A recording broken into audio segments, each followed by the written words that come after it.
All right, let me review some of the things I've said in the past so I can say what needs to be said now. I don't really care what happens next. I hate it here. I've always hated it here, except for maybe a brief time when my kids were little. I have no desire to participate in the world and the system as it is built today. I haven't for a long, long time. And it has to do with the fact that I understand based on the way that, or the things that I experienced when I came up, that not everything is always as it seems. Just because people act like everything's all hunky dory and they're just like the next person and all that fun stuff, that doesn't mean that's how it is. How do I know? Because I lived it. And in the end, it's the end result of what we're facing today. It's a whole bunch of people who pretend that they care about you, that pretend that they are concerned for your future and that they love you, who don't give a rat's ass about you, who would just assume see you disappear off the face of the earth because they're so much better than you. When the reality, under the skin, we're all the same. Nobody's better than anybody else based on social status, bank accounts, how you wear your clothes, who you associate with. It doesn't freaking matter. But a lot of people don't see it that way. And quite frankly, that's how we got to where we are today. How do I put this delicately? I suppose there's really not a way to do so. An entire army has crossed our borders. We are an occupied country. Whether you believe it or not makes zero difference. What can you do? What you should have been doing all along. Take an interest, speak up. If you're not willing to go on social media and talk about it, talk to your friends and family.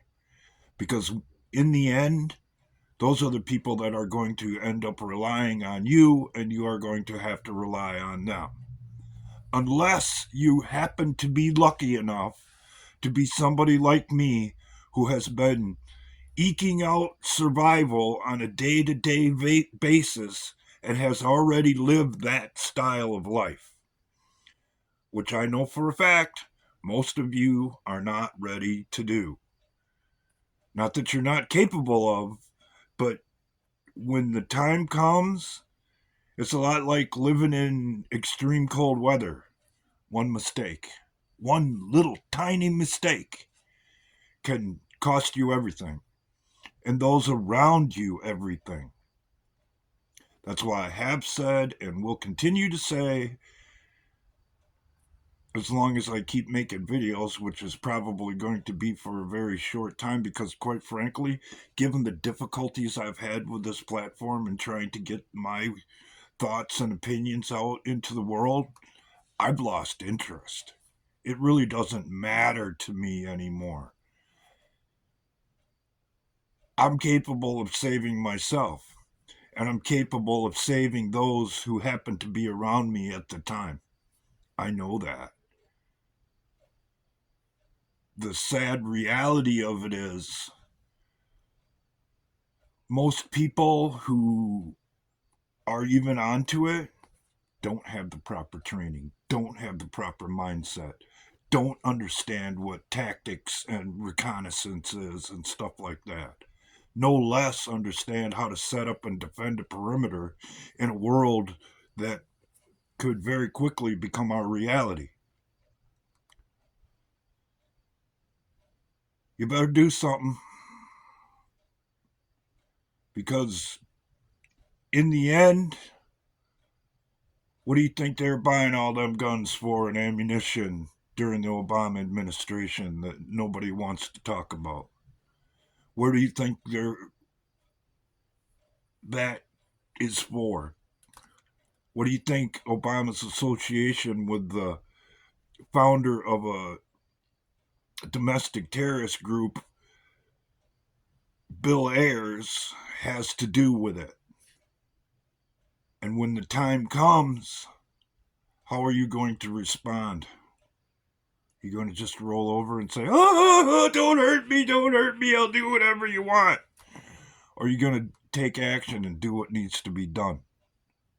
It's pretty much just that simple. I don't see Donald Trump promoting those ideas, even though the tactic has always been from the left to accuse the other party or individual of what you are doing yourself in order to deflect blame. You're running out of time. And if you think that you can survive just on what's in your cupboard, you got another thing coming. Because the executive order has already been written, that has never been rescinded, by the way, that they have a right to come in your house and take whatever you got for the good of everyone else. Now what are you going to do? So, do what you want. That's what freedom's all about. You even have the freedom to throw it away. But if you end up around me or at what I have called my last resort, I don't want to hear you whining about it, because you had an opportunity to do something before it actually came to light.